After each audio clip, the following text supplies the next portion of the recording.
Shalom, shalom, shalom, shalom. Soyez les bienvenus à notre temps de 10 minutes dans la présence du Seigneur.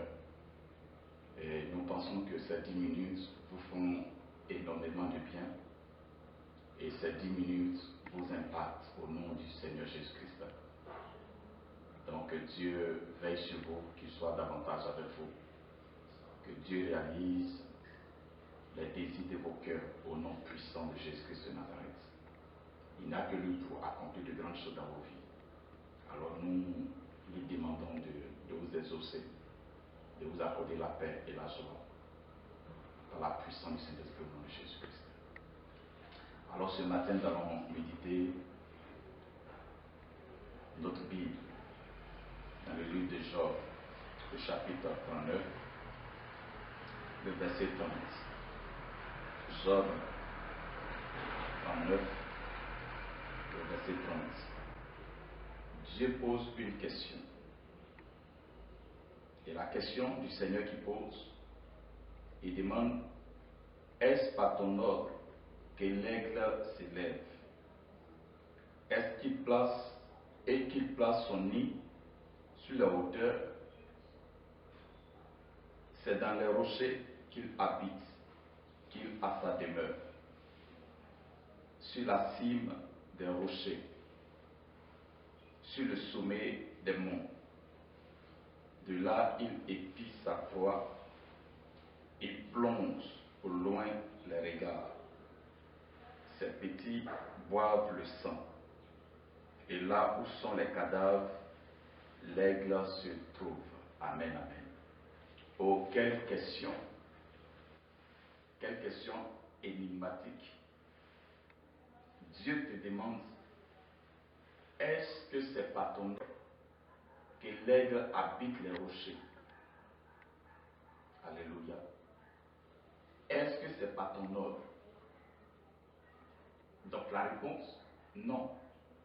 Ce n'est que par l'ordre du Créateur. C'est lui qui a créé l'aigle. C'est lui qui a créé l'aigle. Et Dieu veut que nous soyons comme l'aigle. Il veut que nous soyons comme l'aigle. Amen, amen. L'aigle a une certaine durée de vie. Et quand il voit qu'il part vers la fin de ses jours sur terre, il se retire. Il va dans les profondeurs du rocher. Il va passer 40 nuits, 40 jours, sans manger, sans boire. Il va pour se rajeunir. Parce qu'à un certain âge, il y a une chair qui pousse au niveau de ses narines, qui l'empêche de bien respirer. À un certain âge, ses plumes deviennent vieux, encore plus dures. À un certain âge, ses ongles et sa bec deviennent aussi très durs, ce qui l'empêche d'être efficace. Alors il se retire dans les rochers pour aller se ressourcer. Et pendant ce temps, peut-être le corbeau, pendant ce temps, les vautours se disent, ah, l'aigle est parti.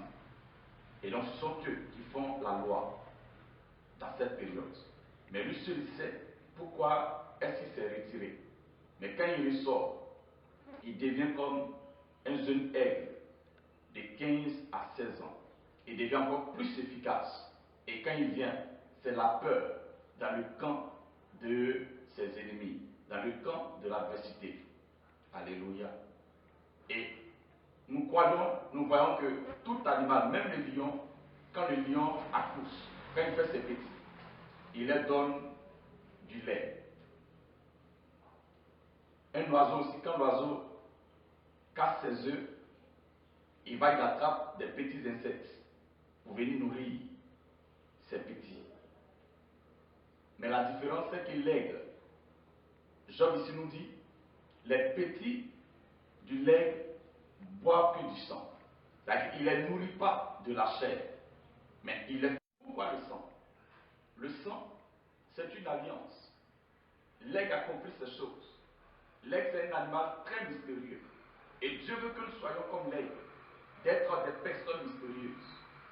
L'aigle nourrit ses enfants par le sang et non pas par la chair. Il est nourri du sang. Il tisse déjà une alliance. Or, nous avons la meilleure des alliances, qui est le sang de Jésus.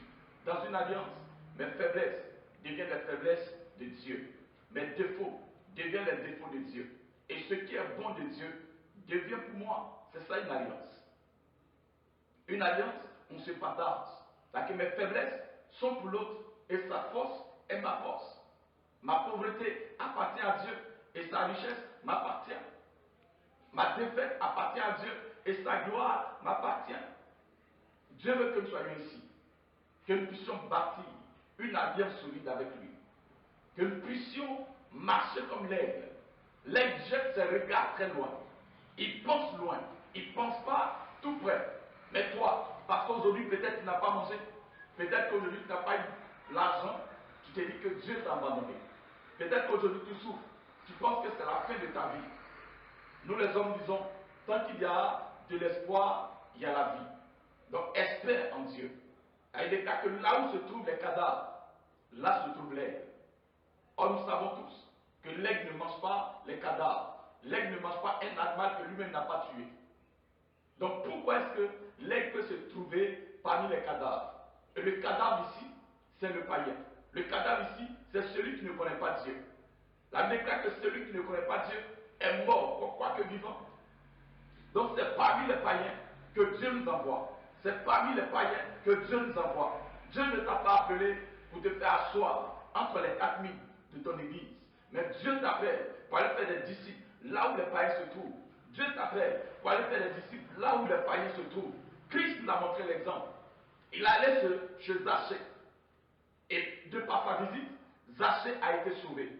Mais nous, qu'est-ce que nous faisons? On attend les gens à l'église. On attend les gens dans nos bureaux. Ce n'est pas possible. On ne pourra pas voir la manifestation de Dieu. Alors ce matin, pendant que tu m'écoutes, lève-toi et aie la vision de l'aigle. Va parmi les païens.